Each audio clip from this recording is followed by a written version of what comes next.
මේ වෙනකොට මොකද ඊශ්‍රායල් රැකියා සම්බන්ධයෙන් තියෙන තත්ත්වය? දැන් වෙනකොට තියෙන තත්ත්ව වෙනස්. අලුතින් ඊශ්‍රායල් රැකියා අවස්ථාවන් පිළිබඳව යෝජනාවක් ඇවිල්ලා තියෙනවා. අමරිකාවේ අවස්ථාවන් 2200ක් වගේ නිර්මාණය වෙලා තියෙනවා. අලුතින් ගල් අතුරන්න, වෙල්ඩර්ස්, බර යාන්ත්‍ර ක්‍රියාකරු, ඉලෙක්ට්‍රිකල් ඇන්ඩ් ටෙලිකමියුනිකේෂන් ලයින්, ජලනල පද්ධති සහ PVC වල නල ඇලීම. ඊශ්‍රායලෙන් හොඳ ප්‍රතිචාරයක් නෙවෙයිද ලැබුණේ? ඒක හන්ද තමයි අපිට කියා සිටියේ රැකියා අවස්ථාන වලට කණ්ඩායම් දෙකටම එවන්න කියලා. දැන් ඔබතුමාලා ඒක ආරම්භ කරන්න කොහොමද සාකච්ඡාව තියෙන්නේ? මේ මොහොතේ සූදානම් කරලා තිබුච්ච රැකියා ගොඩාක් නතර වුණා. ප්‍රොසෙස් එකම නවත්තලාද තියෙන්නේ? අපි පැත්තෙන් අපි ක්‍රියාවලිය නතර කරලා තියෙන්නේ. රැකියා සඳහා පිටත් යන සියල්ල සූදානම් කරලා තිබ්බයිද? මාස 3ක් ඇතුළත වගේ පියවර කීපයකින් මේවා අපි පිටත් කරන්න සූදානම්. මේ කට්ටියගේ ඉල්ලීමවද අපි ලංකාවට ගල ගන්න කියලා? රීඑන්ට්‍රි වීසා වලින් වුන් යන එකත් අපි නතර කරා. දැන් මේ යුද ගැටුම් නිමා වෙලා තියෙද්දි පුහුණු දෙන්න ලෑස්තිද? ලංකාවෙන් යන්නේ ඉන්නේ 219 කණ්ඩායමට. ඒ කියන්නේ රැකියා අවිනිශ්චිතතාවය නිර්මාණය වෙලා තියෙනවා. ක්‍රියාවලිය අපි නතර කරලා බලාගෙන ඉන්නේ දැන්. මූලික සම්මුඛ පරීක්ෂණ ආරම්භ කරන්න ඔබතුමාලා මේ වෙනකොට 30න් පස්සේ එන සිග්නල් එක ගන්න. දැන් මේ බලාගෙන ලක්ෂ සංඛ්‍යාත පිරිසටත් අපි ඉංගියක් දෙමු. තව 6-7000ක් වුණාට ලෑස්ති වුණාට කිසි වරදක් නෑ. පුද්ගලයන් විදිහට ඔබ ඔබේ ස්කිල් එක ඩෙවලොප් කරගන්න. හරිය රෙක්රූට්මන්ට් ප්‍රොසෙස් එකකින් තමයි යවන්නේ. එහෙන් ලිස්ට් අරගෙන මෙහෙන් ලිස්ට් අරගෙන යවන්නේ. සුදුසුකමක් නැත්නම් මෙතන අවස්ථාවක් නෑ. ශ්‍රී ලංකා විදේශ වාණිජ නියුක්ති කාර්යාංශ විදිහට පිළිගන්නේ මෙන්න මේ ආයතන වලින් ඔබ ස්කිල් එකක් ලබා ගත්තොත් තමයි කියලා වෙරිෆයි කරන්න පුළුවන් ජාත්‍යන්තර ස්කිල් එකකට සර්ටිෆිකේට් එකක් ගන්න එක ඕනම කෙනෙක් කළ යුතු දෙයක්. තියෙන තත්ත්වයක් එක මට යන්න බෑ කියලා හිතුනොත් ඔබතුමාට දැනුම් දෙන්න ඕනද? The Bullet ඉලක්කයටම The Bullet එකකින් ඔබට අපි අද විශේෂ වැඩසටහනක් අරගෙන එනවා. අපි අද සම්මුඛ වෙන්නේ ශ්‍රී ලංකා විදේශ වාණිජ නියුක්ති කාර්යාංශයේ ගරු සභාපතිතුමන් කොසල වික්‍රමසිංහ මැතිතුමා ඉතාමත්ම ආදරෙන් ආයුබෝවන් කියලා ඔබතුමා පිළිගන්නවා. අද මෙතුමම අපි මුණ ගැහෙන්නේ සුබ පණිවිඩයක් එක්ක දැනුවත් කළ යුතු කරුණු කාරණා කීපයක් පිළිබඳව දැනුවත් කරන්න, විශේෂයෙන්ම ඊශ්‍රායල් රැකියා සම්බන්ධයෙන් සහ ඊශ්‍රායලයේ මේ වෙනකොට තියෙන තත්ත්වය සම්බන්ධයෙන් සහ ඉදිරියේදී ඊශ්‍රායලයේ අපිට විවෘත වෙන රැකියා අවස්ථාවන් සම්බන්ධයෙන් ගරු සභාපතිතුමා දැන් පහුගිය දිනවල නිකන් නොසන්සුන්කාරී තත්ත්වයක් තිබුණා ඊශ්‍රායලයේ. රැකියාවට ගියපු අය පිළිබඳව යම් යම් සාකච්ඡාවන් තිබුණා. යන්නේ ඉන්න අය පිළිබඳව ලොකු සාකච්ඡාවක් තිබුණා. ඒ වගේම තමයි ඉදිරියේදී රැකියා අවස්ථාවන් පිළිබඳව ලොකු සාකච්ඡාවක් තියෙන අරුබුදයක් වේද අවස්ථාවන් විවර වේද කියලා. මේ වෙනකොට මොකද ඊශ්‍රායල් රැකියා සම්බන්ධයෙන් තියෙන තත්ත්වය? ඊශ්‍රායලයේ ශ්‍රමිකයන් සම්බන්ධයෙන් වාර්තා වෙන තත්ත්වයන් මොනවද? ඇත්තටම මේ අනපේක්ෂිත විදියට යුද්ධමය වාතාවරණයක් ඇති වුණා ඊශ්‍රායල් රාජ්‍යයේ.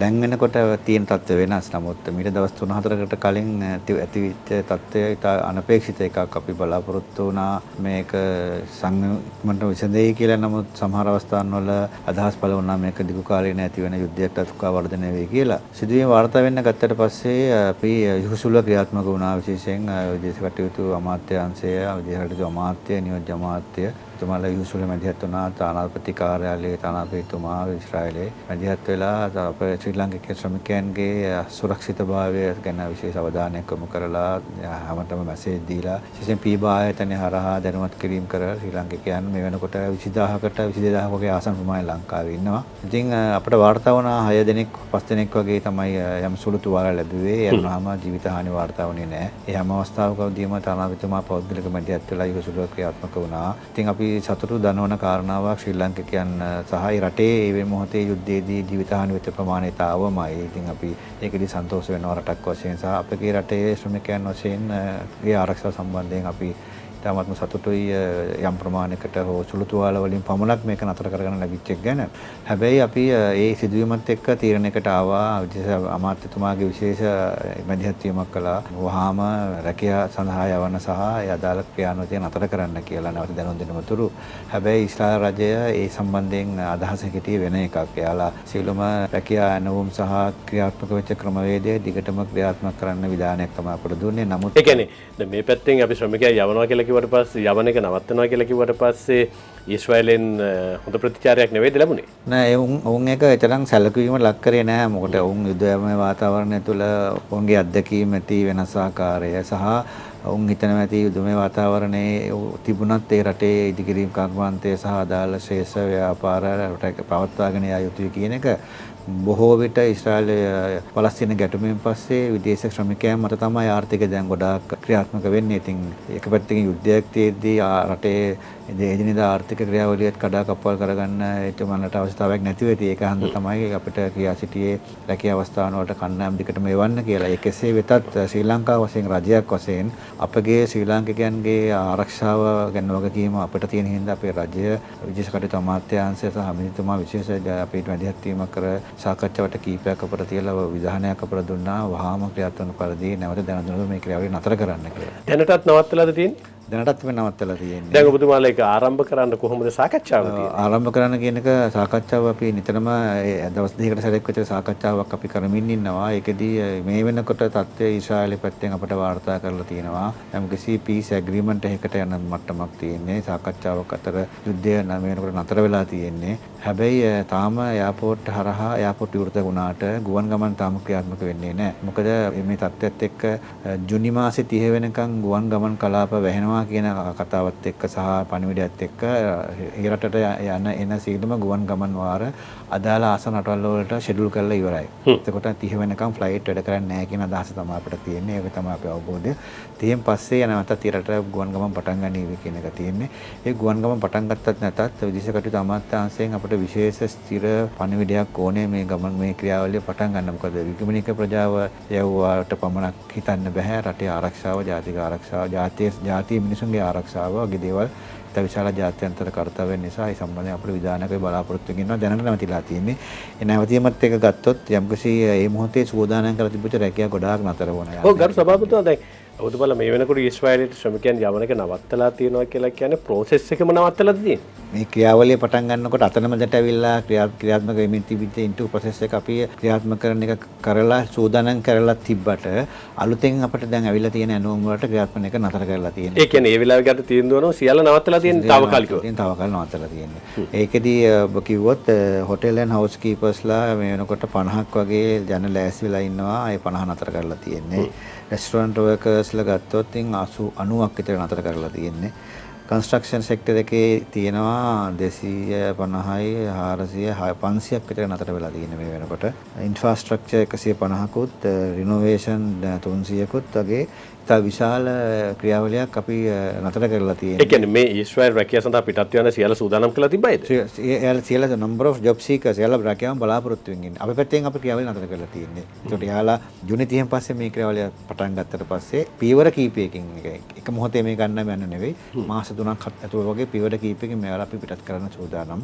ඒ වගේම තමයි අපි ඒ රටේ මේ වෙනකොට ඉන්න අපේ රැකියාලාභීන් ලංකාවට తాවකාලිකව ඇවිත් සිටියා රීඑන්ට්‍රි වීසා වලින් ඕන් යන එකත් අපි නතර කරා. ඒ කියන්නේ දැන් ඒකෙදී පොඩි අනතුරක් තියෙනවා රැකියාවන් එහිදී අහිමි තිබිච්ච රැකියාවන් අහිමි වෙයිද කියන එක. නමුත් අපිට රජයක් වශයෙන් අපිට ලැබිච්ච පණිවිඩය සහ ලැබිච්ච විධානය විදේශ කටයුතු අමාත්‍යාංශය හරහා ඒ අවස්ථාවනොත් තාවකාලිකව නතර කරන්න ආරක්ෂාව ශ්‍රී ලාංකිකයන්ගේ ආරක්ෂාව 100% සුරක්ෂිත කරන්න පුළුවන් මොහොතේදී අපි මේක නැවත ක්‍රියාත්මක කරන්න පටන් ගන්නවා. කර සභාපතිතුමා දැන් ඔබතුමාට කොහේ හරි ඉල්ලීමක් ආවද දැන් ඊශ්‍රායලයේ යුද ගැටුම් තත්ත්වයේ වර්ධනය වීමත් එක්ක ඊශ්‍රායලියන් ශ්‍රමිකයන් ශ්‍රී ලංකාවට එන්න ඕන කියලා විදේශ වාණිජ්‍ය කාර්යාංශය පැත්තෙන් යෝජනාවක් ආවද? ඒ කට්ටියගෙන් ඉල්ලීම ආවද අපි ලංකාවට ගල ගන්න කියලා? ලංකාවට ගන්න කියලා ඉල්ලීම මුල් දවස් 5 වෙනකන් ආවේ නෑ. නමුත් 17 දෙනෙක්ගේ කණ්ඩායමක් රෙජිස්ටර් වෙලා තියෙනවා ඉන්දියන් එයාර්ලයින්ස් එක කරා ලංකාවට එන්න. එතකොට තව 20ක වගේ කණ්ඩායමක් රෙජිස්ටර් වෙලා තියෙනවා ඊජිප්තුව හරහා ලංකාවට එන්න. නමුත් තාම එතනින් 5 දෙනාට විතරයි ලංකාවට එන්න පුළුවන්කම ලැබුණේ. UAE වලට ගිහිල්ලා ට්‍රාන්සිට් වල හිටියා මට මතක හිටිය 5 දෙනෙක් වගේ යාලා ලංකාවට ගෙන්න ගත්තා.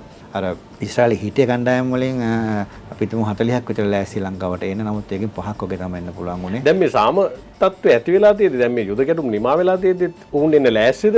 එහෙම එනවනම් ඒක තමයි දැන් අද වෙනකොට තත්ත්වය නෙවෙයි මම ඔය කිව්වේ දවස් කීපයකට කලින් තත්ත්වය. දැන් තත්ත්වය අනුව උන් ඒක සලකා බලලා වෙනස් අදහසකට ඇවිල්ලාද කියලා අපිට පැහැදිලි නෑ. අපි ඒක සමාලෝචනයක් කරනවා. ඒ වගේ තමයි ලංකාවෙන් අතරමැද නිවාඩු කාලයට ඇවිල්ලා ලංකාවෙන් යන්න ඉන්න 219 කණ්ඩායමට අපි විශ්වාස කරනවා ඔවුන් යන්න ඕන නම් යන්න දවස් 30න් පස්සේ කොහොමද දවසක් තමයි. ඒකෙදී ඔවුන් එහි රැකියාව සුරක්ෂිතතාවය තහවුරු කරගෙන යයි කියලා. මොකද තිබිලි තත්ත්වයත් එක්ක යුදමි තත්ත්වයත් එක්ක ඒ තත්ත්වයන් වෙනස් වෙලා තියෙන්න පුළුවන්. ඒ කියන්නේ රැකියාව අවිනිශ්චිතතාවය නිර්මාණය වෙලා තියෙනවා. සමහර විට ඒ රැකියාව කරපු ආයතනයේ හරි අපි හිතමුකෝ කෙයාර්ටේකර් කෙනෙක් නම් ඒ ෆැමිලි එක වෙනකොට හරි මූව වෙලා තියෙන්න පුළුවන්. එහෙම තත්ත්වයකට ආවොතින් ඒතර රැකියාව මෙහි ඉඳලා රැකියාවට යන්න කලින් කියන්නේ නිවාඩු සඳහා ලංකාවට ඇවිත් නැවත යන්න ලෑස්ති 219 කණ්ඩායමෙන් කෙනෙක් නැවත රැකියාවකට යනවා නම් ඔහු ඒ රටත් එක්ක කතා කරලා රැකියාවේ සුරක්ෂිතතාවය තහවුරු කරගෙන යනවා නම් හොඳයි. නැත්නම් හිතලා ගියොත් රස්සාව තියනවා කියලා නැතුනොත් ඒක යම්කිසි අනපේක්ෂිත තත්යකට මුහුණ දෙන්න පුළුවන්. ඉතින් අපි එහෙම වුණත් අපි මේ වෙලාවේ බැලුවේ ආරක්ෂාව කෙනෙකුට අනතුරක් වීමට ඉඩ දීම අපිට කිසිසේත් අනුමත කරන්න බෑ. ආර්ථික ප්‍රශ්නයක් තියෙනවා රටට, විදේශ විනිමය ප්‍රශ්නයක් තිබුණත් පුද්ගල ආරක්ෂාව කියන එක අපි අතිශයින්ම වැදගත් කොට සලකනවා. අපි හියුමන් ට්‍රැෆිකින් ගැන කතා කරනවා, සේෆ් මයිග්‍රේෂන් ගැන කතා කරනවා. යුදමේ තත්ත්වයක් තියෙන රටකටත් යැවීමත් සේෆ් මයිග්‍රේෂන් යටතේ අපි කල්පනා කරන දෙයක්. යවිය යුතු නැද්ද කියන එක. මේ වෙලාව අපි ඒක සලකා බලමින් තමයි තියෙන්නේ. දැන් ගරු සභාපතිතුමා දැන් ඊශ්‍රායල කියලා කියන අපිට හොඳ විදේශ රැකියාව වෙළඳපොළක්නේ. දැන් මේ අවිනිශ්චිතතාවය නිර්මාණය වීමත් එක්ක මේ කෙටි කාල පරිච්ඡේදය ඇතුලේ ඊශ්‍රායලයේ ශ්‍රී ලංකාව දිහා රැකියාව ලබා දෙන රැකියාව වෙළඳපොළ පිළිබඳව බලපු ආකල්පය වෙනස් වෙලා තියෙනවද නැත්නම් මේ අර්බුදකාරී තත්ත්වයක් එක්ක ඊශ්‍රායලයේ මතුවලා තියෙන ශ්‍රී ලංකාවට නව අවස්ථාවන් පිළිබඳව වුන් සලකා බලමින් යෝජනා කරමින් ඉන්නවද? මේක යුදමය වාතාවරණයක සිද්ධියක් නිසා අපි ඒක බොහොම සානුකම්පිතව බලන්නේ. ඇත්තටම මේ ඇත්ත කතාව කියනවා නම් මේ රැකියාව අවස්ථාවන් විවෘත වෙන්නම ඊශ්‍රායල් පලස්තීන ගැටුමත් එක්ක. ඉතින් 2023 24-25 වර්ධනය වෙන්නේ මේ ගැටුමත් එක්ක උන්ගේ එදිනෙදා ඩේලි වේජස් වලට ආපු ශ්‍රමික කණ්ඩායම නොපෙමිණෙන්නත් එක්ක.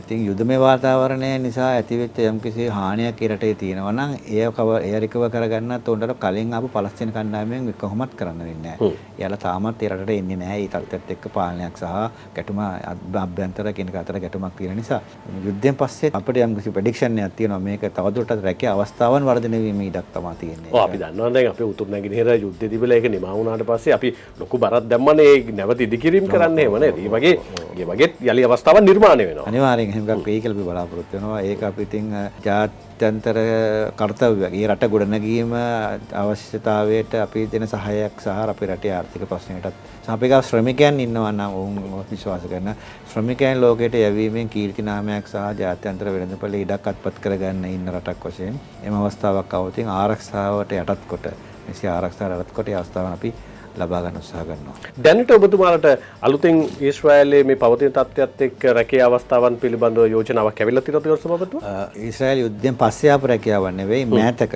පහුගිය මාසෙක ඇතුළත කාලය තුළ අපිට නව රැකියාවන් අවස්ථාවන් 2200ක් වගේ නිර්මාණය වෙලා තියෙනවා. අලුතෙන්. මීට කලින් අපි මේ ශේෂ්ඨ වලට විශේෂයෙන් යවලා නැහැ ඊශ්‍රායලයට. ගත්තොත් ගල් අතුරන්නන් බ්‍රික් ලේයර්ස් කියන කැටගරිය එකට බිම් ගල් අතුරන්නන් කියන රැකියා ශේෂ්ත්‍රය තියෙනවා. වෙල්ඩර්ස් රැකියා ශේෂ්ත්‍රය වෘත වෙලා තියෙනවා. බර යාන්ත්‍ර ක්‍රියාකරු රැකියා ශේෂ්ත්‍රය වෘත වෙලා තියෙනවා.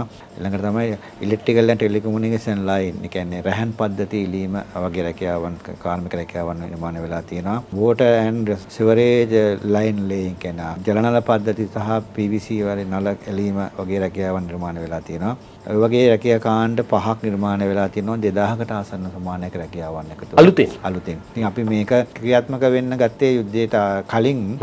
ඒකෙදී විශාල ප්‍රොසෙස් එකක් ගිහිල්ලා ස්ක්‍රීනින් කරලා කට්ටිය තෝරගන්න පේපර් ඇඩ්වර්ටයිස්මන්ට් දාලා පවා ක්‍රියාත්මක කරන්න කියනකොට අපි ඒකත් ඇත්තටම తాවකාලිකව ක්ෂණිකව තීරණය කරන්න අතර කරන්න. ඒකෙදී පිබායක තරම් පැහැදීමක් නැහැ අපි මේ ගත්ත ක්‍රියාවලියට. නමුත් මම ඉස්සෙල්ලා කලින් කිව්වා වගේ අපේ ජනතාවගේ ආරක්ෂාව තමයි බලන්නේ. ආර්ථිකයේ වශයෙන් කෙනෙකුට හිතෙන්න පුළුවන් අපි මොනවා වුණත් යුද්ධයකට යුද්ධ පරිසරයක ජීවත් වෙච්ච සමාජයක් අපිට යුද්ධය සම්බන්ධයෙන් ලොකු ගැටලුවක් නැහැ අපිට ඒකට මුහුණ දෙන්න පුළුවන් කියලා. නමුත් අපි පුණුපුණා කියනවා වගේ ආරක්ෂා පිළිතා වැදගත්. කර සභාපතිතුමා දැනට ඔබතුමාලට ඔය දැන් අලුතෙන් ඇවිල්ලා තියෙන රැකියා අවස්ථාවන් සම්බන්ධයෙන් මේ වෙලාවේ මේ තියෙන සාමක්‍රියාවලිය දිගටම ගියොත් ඊශ්‍රායලයේ ඔබතුමාලා පිබා ආයතනයේ දැනුම් දීම මත ඔය කාර්ය පටන් ගන්නවද? එහෙම නැත්නම් ගුවන් ගමන් ආරම්භ වෙච්ච ගමන් ඔබතුමාලට ආරක්ෂිත තත්ත්වයේ යලි සමාලෝචනය කරලා ඔය රැකියා අවස්ථාවන් සඳහා ශ්‍රී ලාංකිකයන්ගේ ඉන්ටර්විව් නැත්නම් මූලික සම්මුඛ පරීක්ෂණ ආරම්භ කරන්න ඔබතුමාලා මේ වෙනකොට යම් ප්ලෑන් එකක් හදාගෙන තියෙනවද? ඔව් අපි ක්‍රියාවලිය අපි නතර කරලා බලාගෙන ඉන්නේ දැන් අපිට පුරුදු ප්‍රොසෙස් එක අපිට යන්න විදියක් නැතු වෙන්නේ. අපි ඒක අපිට පැහැදිලිව අපි පැත්තෙන් ගෙන දාගෙනත් අපෙන් විමසීමක් කරනවා මොකද මේකට කරන්න කියන එක. මම අපි අර කිව්වා වගේ විශේෂයෙන් තානාපති කාර්යාලය ශාලයේ දෙන රෙකමෙන්ඩේෂන් සහ ආර්ථික තත්ත්වය අමතරව ජාත්‍යන්තර වශයෙන් තියෙන මූවමන්ට්ස් විශේෂයෙන් අමාත්‍යාංශයට වෙනම වීව් එකක් තියෙනවා මේ සම්බන්ධයෙන්. ඊළඟට තමයි ලක්ෂමන් කදිරගාම සෙන්ටර් කියලා එකක් සෙන්ටර් එකක් තියෙනවා. ඒ හරහා ජාත්‍යන්තර දේශපාලන නිරීක්ෂණ කරමින් ඉදිරි තත්ත්වය මොන වගේ දිශාවනකට තල්ලු වේද නතර කර ආයෙ නැවත පටන් ගන්න ඉඩක් තියෙනවද නැද්ද කියන අපි තාම හරියට දන්නේ නැහැ. අපිට తాවකාලික නතර කරලා මේකයි පටන් ගත්තට පස්සේ ආයෙ ටික දවසකින් ආයෙ නතර කරන්න වේද කියන එකත් අවනිශ්චිතතාවයක්. ඒ සියලුම දේවල් වලට රාජ්‍යය සහ අමාත්‍යාංශයේ මඟ පෙන්වීම යටතේ මේ ක්‍රියාවලිය පටන් ගන්න සූදානම්. ඒකෙදී විශ්වාස කරනවා අපි අපිට තියෙන සෙන්ස් එක දැනීම හැටියට මේ යුද්ධය මෙහෙම නතර වෙලා යයි. අපි ඒකෙදී මේ බලාපොරොත්තු ශ්‍රේෂ්ඨයන් වලට අවශ්‍ය කණ්ඩායම් පුහුණු කරනවා. මේ ශේෂ්ත්‍රයට අමතරව දැන් කන්ස්ට්‍රක්ෂන් අපි ගත්තොත් පහුගිය අවුරුද්දේ අපිට 25 අවුරුද්දේ 2042ක් යවලා තියෙනවා. 24 අවුරුද්දේ 5000ක් යවලා තියෙනවා.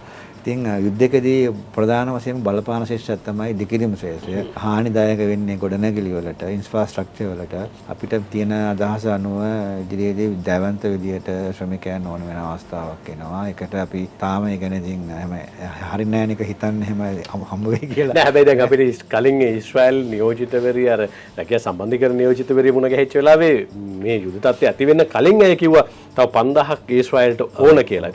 ඒ කියන්නේ මෙහෙම තත්ත්වයක් නිර්මාණය නොවී තියෙද්දිනේ. දැන් එහෙම තත්ත්වයක් නිර්මාණය වීම ඇතුලේ තව ලොකු අවස්ථාවන් ප්‍රමාණයක් විවර වෙයි අනිවාර්යයෙන්ම. අවස්ථාවන් ප්‍රමාණයක් විවර වෙයි. මම අර කිව්වා වගේ 600ක් විතර ලයින් අප් වෙලා තියෙනවා යන්න. 30න් පස්සේ එන සිග්නල් එක අනුව අපි විසින්ම ලෑස්ති කරගන්න උත්සාහ කරනවා. ඉදිරියේ මේ ඉතුරු මාස 6ට 5000ක් වගේ යන්න වුණොත් අපි මොකද කරන්න කියලා. BTA එකට, NITA එකට සහ ජාතික තරුණ සභාවට මම ඉංගියක් දුන්නා පහුගිය දවස්වල සාකච්ඡාවකදී යම් අලුත් තත්ත්වයක් නිර්මාණය වෙන්න පුළුවන් කියන එක. ඒකදී අවශ්‍ය පාඨමාලාවන් සහ ශ්‍රේණික ක්‍රියාමාර්ග කරා අපි උත්සාහ කරනවා මේ වෙළඳපොළට අවතීර්ණ වෙන්න කියලා. ඔබතුමාලා මේ ආයතන වලට යම් ඉංගියක් දුන්නා වගේ දැන් මේ බලාගෙන ලක්ෂ සංඛ්‍යාත පිරිසටත් අපි ඉංගියක් දෙමු. ගරු සභාපතිතුමා දැන් මෙන්න මේවට ඔබ සූදානම් වෙන්න. මේ වගේ තත්ත්වයන් විවර වෙන්න පුළුවන්. දැන් ඔබතුමා සඳහන් කරන්නේ දැන් අලුතෙන් රැකියා අවස්ථාවන් 5ක්. ඒකෝර දැන් කෙනෙකුට සුදුසුකමක් නැත්තම් මේ වෙලාවේ NVQ එකක් කරගන්න හරි ස්කිල් එකක් ඩෙවලොප් කරගන්න හරි අපි පොඩි දැනුවත් කිරීමක් කරමු. කොහොමත් රටක් වුණාම රටේ ආර්ථිකයේ ඉලක්කය වශයෙන් විදේශගත ශ්‍රමිකයන්ගේ ගමන සහ එන විදේශ විනිමය ඉලක්කයක් වුණාම අපට අයිතියක් තියෙනවා ප්‍රෙඩික්ට් කරන්න. අපට අයිතියක් තියෙනවා දත්ත අනුසාරයෙන් සහ ලෝකයේ දේශපාලන තත්ත්වය අනුසාරයෙන් ඉදිරියේ මෙන්න මේ වගේ රටවල් වලට මේ වගේ වර්ධනයක් ලැබෙයි කියන එක. ඒක ප්‍රෙඩික්ට් කිරීම කිසිම ගැටලුවක් නැහැ. ඒ සම්බන්ධයෙන් ගත්තාම අර කිව්වා වගේ welders, bricklayers, heavy machine operator, telecom line operators, water and sewerage line layer වගේ ආශ්‍රිත රැකියාවන් 2200කට වගේ එකට රැකියාවන් විවෘත වෙනවා.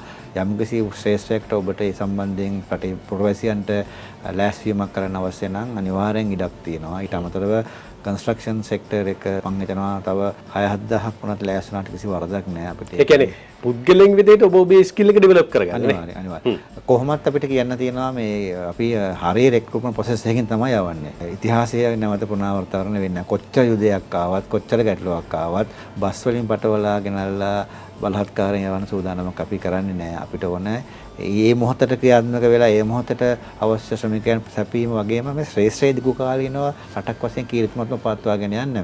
අපි හදිසියෙ කලබල කළා වෙලා කරපු දේවල් හරහා ඔබ දන්නා ඉතිහාසය අපිට ශ්‍රේෂ්ඨම නැති වෙලා තියෙනවා. අපි රැකියා ශ්‍රේෂ්ඨ මහිම වෙලා තියෙනවා. අප කීර්තිමත් ඉතිහාසයක් තියෙනවා මෑත කාල ඉතිහාසයක්. අපි ඒ හන්දා කෙසේ වෙතත් සුපරීක්ෂාකාරී බුද්ධිමත්ව රටේ කීර්තිය රැකෙන සහ යන විගමනිකයාට ප්‍රමාණවත් පහසුකමක් රැකියාවක් සහ ඔවුන්ගේ ක්වොලිටිය පෙන්වලා බාගේන් කරන්න තත්ත්වයක් ඇති කරමින් ආත්මගරුත්වකත්ව රැකියා කරන පරිසරයක් තමයි අපි නිර්මාණය කරන්න උත්සාහ කරන්නේ. ඒ නිසා මේ අර කලින් වගේ එන්න එහෙන් ලිස්ට් අරගෙන මෙහෙන් ලිස්ට් අරගෙන යවන්න ලිස්ට් වල නම් අපි කොහොමද ඉඩ දෙන්නේ නැහැ. මොකද ගියවරත් අපි දැක්කා ඊශ්‍රායල් සමුඛ පරීක්ෂණ තිනකුර නයිට ආයතනයේ කටුබැද්දේ ඒක දැඩි ආරක්ෂිත විධානයට ඒ කියන්නේ කාටවත් යන්න දෙන්නේ නැතුව අපි දැක්කේ ඒක හරිය නිවැරදිම ක්‍රමයට නමක් ගමක්වත් නැහැ කෝඩ් එකකින් ඒක හරිය ලස්සනට සිද්ධ වුණා. ඒ කියන්නේ ඒ වගේ ෆිල්ටරින් සිස්ටම් එකකින් තමයි හරියම කන යවන්නේ නේ. ඒක කොහොම වුණත් කවුරුත් කලබල වෙන්න ඕනේ නැහැ. මේ මෙතන මේ පොකුරු පිටින් රැස් වෙලා මේ රැකියාවල් තියනවා කියලා සුදුසුකමටනේ යන්නේ. ඔව්. ඔබ පොලිං ගහුණත් එළිය කොච්චර දැඟලුවත් සුදුසුකමක් නැත්නම් මෙතන අවස්ථාවක් නැහැ. ගන්න අවශ්‍ය මාර්ගයෙන් සුදුසුකම් සහිත පිරිස් පමණක් කෙන එක තමයි වැදගත්. අපි ඒ නිසා මේ සුදුසුකම් සහිත පිරිසට දැන් සුදුසුකමක් නැත්නම්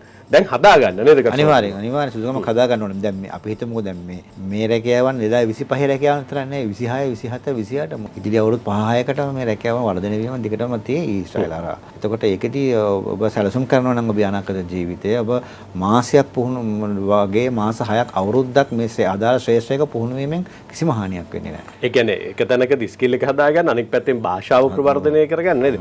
ඉංග්‍රීසි භාෂාව වර්ධනය කරගන්නවා නම් වඩා හොඳයි. ඒදී ඉංග්‍රීසි භාෂාව තමයි ඉන්ඩස්ට්‍රියල් ලැන්ග්වේජ් එකේ පාවිච්චි වෙන්නේ. ඉතින් ඒකත් කරගන්නවා නම් හොඳයි. ඒක විශ්වාස කරනවා අපිට මේකදී යම් රටක් වශයෙන් ඒ අවශ්‍ය ඊශ්‍රායල රාජ්‍ය වේවා ඕනම රාජ්‍යයක් වේවා ලෝකේ අපි ශ්‍රම වෙළඳ ඉල්ලුමට සරලන සැපයීමක් කරන්න සහ දියුණු තාක්ෂණික ක්‍රමවේද ඔස්සේ පුහුණු ශ්‍රමිකයන් නැවීම අපේ ඉලක්කයක්. අපි ප්‍රයත්න කරමින් තියෙන එක ඩෙවලොප්මන්ට් එකකට යන්නේ මේ පැත්තෙන් ඩෙවලොප් කරගන්න නව රැකියාවන අවස්ථාවන්, නව වෙළඳ පොළවල්, නව රටවල්, අලුත් තත්ත්වයන් සහ මේ ශේෂ්ත්‍රය ශ්‍රමික පුහුණු ශේෂ්ත්‍රයක් දක්වා ක්‍රමිකව වර්ධනය කිරීමත් නුපුහුණු ශ්‍රමිකයන් අඩු කිරීමෙන් ඔය පවුල්වල ඉන්න දරුවන්ට අධ්‍යාපනය දෙමින් කලින් අම්මා රට ගියා නම් ගෘහ සේවයට ආර්ථික ප්‍රශ්නයට අම්මා රට යන්නේ නැතුව පුතාට උගන්වලා පුතාට ශ්‍රේෂ්ඨයක් පුරුදු කරලා පුතා රට ගිහිල්ලා ඒ පවුලට ආධාර කිරීම තරහා පවුල් ගොඩනැගීම කියන ක්‍රියාවලියත් මේ හරහා අපි ක්‍රමිකව හුමාරු කරගෙන තැනකට ගමන් කරමින් ඉන්නේ. කර සභාපතිතුමා දැනට ඔබතුමාලට ඔය කියන රැකියා ශේෂ්ත්‍රයන් සඳහා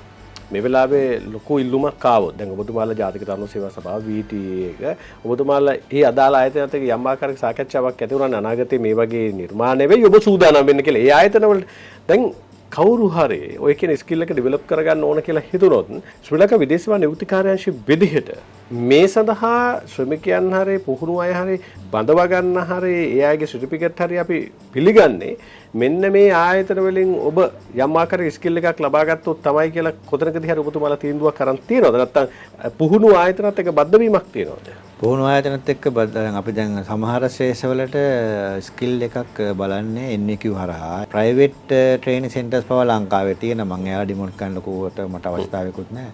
හැබැයි අර වෙරිෆයි කරන්න පුළුවන් ජාත්‍යන්තර ස්කිල් එකකට සර්ටිෆිකේට් එකක් ගන්න එක ඕනම කෙනෙක් කළ යුතු දෙයක්. දැන් අපි O level සර්ටිෆිකේට් එක ගන්නවා, A level සර්ටිෆිකේට් එක ගන්නවා වගේ මේ වෘත්තියට අදාළව රජයේ VTA, NITA වගේ ආයතන වල තියෙන පුහුණු පාඨමාලා සර්ටිෆිකේට්ස් එක අරගන්න එක ඒක වගේම තමයි හොටෙල් පාසලේ සර්ටිෆිකේට් එක අරගන්න එක ඔබට වඩා හොඳයි. ඒකෙදී ඔබ රට යනවා හෝ යන්නේ නොයනවා හෝ කාරණා පැත්තකට කරත් වෘත්තිකයෙක් වශයෙන් ඔබ පිළිගත් සහතිකයක් ලබා ගන්න එක අවශ්‍යයි. ඉතින් ඒක විධිමත් කරන්න ඕනේ ලංකාවේ. ඒක විධිමත් නෑ. සමහරවට අවබෝධයක් නෑ මම මේක කරොත් මට මොකද වෙන්නේ. අන්නේ ඒ සමාජයේ තොරතුරු දැන ගැනීම සහ තොරතුරු ප්‍රචාරණය වීම සම්බන්ධයෙන් සමාජයේ ලොකු ગેප් එකක් තියෙනවා, හිස්තැනක් තියෙනවා. අපි ඒකත් පරිපූර්ණ කරමින් යනවා ඉදිරියට. ඒ වගේම තමයි කුමන රැකියාව ආවත් පුද්ගලික අංශයෙන් පවා වේවා පිළිගත් සහතිකයක් ලබාගෙන ඒකට සෝදානම් වෙන එකට ලංකාව වශයෙන් කීර්තිමත් විදියට මේක ලෝකේ ජාත්‍යන්තර තලයේ තමයි හොඳ තැනකට තල්ලු වෙනවා කියන අපේ අදහස. ගර්සභාපතිතුමා මේ වෙනකොට කෑගිවර් සෙක්ටර් එකේ තත්ත්වය මොකද්ද? කෑගිවර් සෙක්ටර් එකේ රැකියාවන් වලට අපි අවලා තියෙනවා ගොඩක් කණ්ඩායමක් 24 අවුරුද්දේ 1056ක් අවලා තියෙනවා 25 350ක් අවලා තියෙනවා මේ වෙනකොට ඒ වගේම තමයි තව 40ක් විතර බලාපොරොත්තුෙන් ඉන්නවා මේ යුදම වර්තාවන් හඳ නතර වුණ මේකත් වර්ධනය වෙයි කෑගිවර් අංශය යුදම වාතාවරණයක් තුළ වර්ධනය වීම කන්ස්ට්‍රක්ෂන් අංශයක් වර්ධනය වීමට සමානුපාත වෙන්නේ නැති වෙයි ඒක අපිට ඒක වෙනම ගන්න වෙන්නේ එතකොට වැඩි හිටියන් මේ වෙනකොට වෙන තැන් වලට ගිහිල්ලාද උන්ට ඉන්න දරුවා වෙන රටකට ගෙනහිල්ලාද සහ වගේම මේ පැත්තත් වර්ධනය වෙන්න පුළුවන්. ඉතින් අපි බලනවා මේ පැත්තත් ප්‍රමාණයකට වර්ධනය වෙන්න ඉඩ තියෙනවා කියන එක. කන්ස්ට්‍රක්ෂන් සහ කෑගිවර් කියන අංශ දෙක ඉදිකිරීම අංශය සහ මැනුෆැක්චරින් අංශ වලින්දී ලංකාව මේ වෙනකොට උපයා ගැනීමෙන් තියෙන විශේෂයෙන් මෙම රජයපත් වුණාට පස්සේ සූක්ෂම විදියට ඉතාමත්ම තදබල විදියට තාක්ෂණික මට්ටම පරීක්ෂාකාරී බවින් යවන්න ගන්නවත් එක්ක උන්ගේ quality of recruitment එක අපේ පැත්තෙන් වැඩි වීමත් එක්ක නිපුණතාවය සහ දක්ෂතාවයේ රටවල වලට පෙන්න ගන්නමින් තියෙන මොහොතේ මේක ක්‍රමිකව හොඳ නාමයේ වර්ධනය වෙමින් තියෙනවා. අර කැත නාමය සහ අපේ කීර්තිමත් ඉතිහාසය වෙනස් කරමින් යන ගමනේදී මේක වසරක් වගේ යනකොට අපි හිතනවා ලෝකේ හැමතැනම මේක ලංකාව කියන්නේ quality of recruitment එක ඉතා ඉහළ තාක්ෂණික පහසුකම් තියෙන රැකියාව සම්බන්ධයෙන් අවබෝධය තියෙන එකක් තමයි. ඒ වගේ තමයි අපි කියන්නේ ලෝකේ අපි කිව්වට අපේ රටවල ඉංග්‍රීසි භාෂාව පුළුවන් කියලා ඉංග්‍රීසි භාෂාව දැනුම ඉතා අවම මට්ටමක තමයි වෘත්තිකයන්ට තියෙන්නේ. ඉංග්‍රීසි පුළුවන් මට්ටම මතුවෙන්නේ විශ්වවිද්‍යාල මට්ටමින් එහාට ලංකාවේ. සාමාන්‍යයෙන් O level A level pass ළමයින්ගේ ඇවරේජ් ගත්තොත් ඉංග්‍රීසි අධ්‍යාපන දැනුම අඩුයි. ඒක මම පිළිගන්න දෙයක්. කාටවත් තර්ක කරන්න පුළුවන් එහෙම නෙවෙයි කියලා. ඒක තමයි විශ්වාස කරන්නේ ඉංග්‍රීසි භාෂාව අධ්‍යාපන ක්‍රමවේදය තුළ ඉංග්‍රීසි භාෂාව ඉගෙන ගත්තාට ඉංග්‍රීසි භාෂාව හසුරුවීමේ හැකියාව එකකින් වර්ධනය වෙන්නේ නැහැ. අපි භාෂාව සම්බන්ධ විභාගයක් ලියලා O level C එකක් D එකක් A එකක් ගත්තත් අපිට කමියුනිකේෂන් ස්කිල් එක ඩෙවලොප් වෙන්නේ නැහැ. අපි ඒක නිසා රජයක් වශයෙන් උත්සාහ කරමින් ඉන්නවා මේකත් වෙනස් කරන්න. සාමාන්‍යයෙන් A level මට්ටමකට එනකොට කමියුනිකේෂන් ස්කිල් එක ඉම්ප්‍රූව් වෙච්ච දරුවෙක් සමාජෙ මුදා හැරියාම ඌට ඒ සම්බන්ධයෙන් මහන්සි වෙන්න දෙයක් නැහැ. ඔබ දන්නවා සමහර රැකියාවන් අවන්හල් රැකියාවන් චෙෆ් රැකියාවන් කෙලිම ජාත්‍යන්තර ඉංග්‍රීසි භාෂාවත් එක්ක තමයි මුණ වෙන්නේ. ඌ කොච්චර ස්කිල් එකක් පුරුදු කරගත්තත් හැන්දට ගෑරුප්පට සහ වැඩක් කරන්න ක්‍රියාවක් ගෙඩිය පාන් ගෙඩිය බේක් කරගන්න ක්‍රියාවලිය පැහැදිලි කරගන්න ඉංග්‍රීසිය පහසු නම් ඌට තෝරගන්න බෑ. ඌ කොච්චර ස්කිල් නැතුවට කියා ගන්න බෑ. අනිත් මිනිහා යාම මනින්නේ තමන් ඒක එක්ස්ප්ලেইন කරන ප්‍රමාණයෙන් සහ අවබෝධාත්මක හැකියාව තියෙනවා කියන එක උඩතින්. චැලෙන්ජ් එකක් තියෙන ඉංග්‍රීසි භාෂාව ප්‍රගුණ කිරීම තරුණ ජවය තරුණ ප්‍රජාව අතර තරුණ ස්වභාවත් එක්ක පැහැදිලි කරලා ඔවුන්ගෙත් මේ රැකියාවන් වල තිබෙන ක්‍රියාවලිය ඉදිරියේදී ඔවුන් රිවයිස් කරන්න ඉන්නවා. අපට කිව්වේ ලංකාවේ A level සහ O level හැරෙන ළමයි උංගාවට එන්නේ. ආවට දිශානතියක් උන්ට පැහැදිලි නෑ. යවන්නේ කොහාටද මොකටද කියලා. සා පාරම්පරිකව පුහුණු පාඨමාලාවන් තිබ්බට ජාත්‍යන්තර රැකියාව වෙනද පිළිලකගත් පාඨමාලාවන් අඩුයි. අපිට කියනවා යාලා කිව්වා මේ හරියට නිර්ණායක කියලා දෙන්න. 2026 මොන වගේ ශ්‍රමික කණ්ඩායමක්ද ලෝකෙට යන්නේ. අනේ ශ්‍රමික කණ්ඩායම යාලට කොහොම යාලා ඒකට දාලා පාඨමාලා රිවයිස් කරන්නම්. එළඟ ගුණසේකර නියෝජ්‍ය අමාත්‍යතුමා අපිත් එක්ක හම්බුණා මාස 4 කාලෙක. එතුමා ඉල්ලා සිටියේ මේක රිවයිස් කරමු අපි අලුතෙන් මේ තරුණයාට නිසි විදියට රට යන්න හරියට රට යන්න තාක්ෂණ ජනමගේ රට යන්න ක්‍රමයකට හදුම කියලා අපි ඒක සාකච්ඡාව අපි ඉදිරියට කරමින් ඉන්නවා. ඒක සභාපතිතුමා අවසාන වශයෙන් දැන් ඔය ඔබතුමාලාට මේ වෙනකොට ඊස්රායලට යන්න ටීම් එක සූදානම්ෙන් ඉන්නවනේ. තියෙන තත්ත්වයක් එක මට යන්න බෑ කියලා හිතුනොත් ඔබතුමාට දැනුම් දෙන්න ඕනද නැත්නම් ඔබතුමාලගේ ෆිල්ටර් කරලා ගන්නවද? යන්න බෑ කියලා හිතනොත් දැනුම් දෙනවා නම් වඩා හොඳයි. නමුත් අපි ඉදිරියේදී වුන්ට කමියුනිකේට් කරනකොට ඒ රෙස්පොන්ස් නොවුනම අපි විශ්වාස කරනවා නෑ ඉදී කියලා.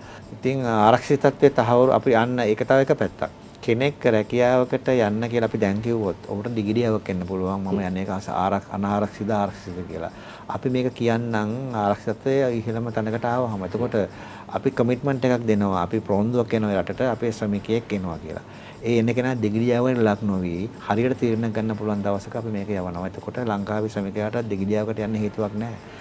උන් ඉස්රායලට යන්න කැමතියි. උන්ගේ ආදායම කැමතියි. හැබැයි තමන්ගේ ආරක්ෂාව අපේ පැත්තෙන් අපි වග වෙන්න සූදානම් වෙනකොට ඔහුට පුද්ගලිකව ගන්න තියෙන ඩිසිෂන් එකේ රිස්ක් එක අඩුයි. අපි කිව්වොත් ඕනම දේ වෙලාවක කමන්නේ යුද්ධ තිබ්බට කමන්නේ අපිට සල්ලිනේ ඕන එහෙනම් යමුද කිව්වහම එයා හිතනවා එයාගේ අම්මට දුක හිතන දරුවෝ යවන්නනේ. සාධාරණ මානසික තත්ත්වයක්නේ. හැබැයි ඒ වගකීම මේ පුද්ගලයාට අපි දෙන්නේ නැහැ. අපි රජයක් වශයෙන් සහ මිතුමා සහ අමාත්‍යාංශයේ ඒ වගකීම අරගෙන තියෙන මේ වෙනකොට නිසි ආරක්ෂිතව තහවුරු වෙනකොට කෙනෙකුට දෙගිඩියාවක් එන්න අවශ්‍ය නැහැ. වෙන හේතු තියෙන්න පුළුවන් නෝ අය ඉන්න පුද්ගලිකව තමන්ට අවශ්‍ය වෙන හේතු. ඒ අරුණාම ආරක්ෂිතව තරජනයක් වෙයි කියන එක නොසිතා යන්න පුළුවන් දිනකට අපි මේක පුළුවන් ඉක්මනින් පෙළ ගස්සලා දෙන්න. හරි හොඳ කතාවක් ඒක. ඒ කියන්නේ ඔබ ආරක්ෂාව ගැන වද වෙන්න ඕනේ නැහැ. අපි ආයතනයක් විදිහට ආරක්ෂාව අපි තහවුරු කරන සමාලෝචනය කළා. ඒන නියාමනයන් යටතේ තමයි ශ්‍රමික ඔබ ඊශ්‍රායලට පිටත් කරවන්න සූදානම් වෙන්නේ කියලා ගරු සභාපතිතුමා කියන්නේ හොඳ තැනක්. එහෙම තමයි යුත්තේ. ගරු සභාපතිතුමා බොහොම ස්තුතියි. ඊශ්‍රායල් රැකියාව සම්බන්ධයෙන් මේ වෙනකොට තියෙන තත්ත්වය සම්බන්ධයෙන් පැහැදිලි කරන්න බුලට් එක එකතු වුණාට එක තැනකදී අපි අර කියන්නේ ව්‍යවසායකයන් නිර්මාණය වෙන්නේ අලුත් කන්සෙප්ට් බිහි වෙන්නේ අර්බුදයන් මැද. සමහරවල් ලෝකේ මේ තියෙන තත්ත්වයන් එක්ක අපිට අලුත් අවස්ථාවක් නිර්මාණය වෙනවා. ඒ අවස්ථාවන් වලට ඔබ ගිහිල්ලා ඔබේ පොකට් එකට අවශ්‍ය කරන මුදල උපයා ගන්න හරියට ආරක්ෂාව තහවුරුච්ච පසුබිමක සහ පරිසරයක ඔබට වැඩ කරන්න අවශ්‍ය වෙනකොට අවශ්‍යතාවය නිර්මාණය වෙලා ඒ සඳහා ඉල්ලීම් වෙනකොට ඔබ පිටත් කරන්න සූදානම්ින් ඉන්නේ. ගරු සභාපතිතුමා බොහොම ස්තුතියි ඔබතුමා ලොකු කාර්යභාරයක් සිදු කරනවා. මම දැක පහුගිය දවස්වල එහි තානාපතිතුමා නිමල් බණ්ඩාර මැතිතුමා විදේශ වාණිජ්‍යකාරාංශ විදිහට ඔබතුමා ගරු ඇමතිතුමා සහ කාර්ය මණ්ඩලය මේ පිළිබඳ ලොකු වදවීමක් වුණා. ඒ ශ්‍රමිකයන්ගේ ආරක්ෂාව තහවුරු කර ගැනීම වෙනුවෙන් ඊට පස්සේ ඒක තහවුරු කරගන්න ඔබතුමාට හැකියාව ලැබුණා. හොඳ තැනක හොඳ කියවීමක ඔබතුමාලා ඉන්න ආයතනයක් විදිහට ඉදිරියටත් ඒ කටයුතු කරන්න ශක්තිය ධෛර්ය ලැබෙන කියලා ප්‍රාර්ථනා කරන ගරු සභාපතිතුමා. එනම් බොහොම ස්තුතියි. බොහොම ස්තුතියි ඔබතුමා වැඩසටහනට. Thank you very much. The Bullet. ඉලක්කයටම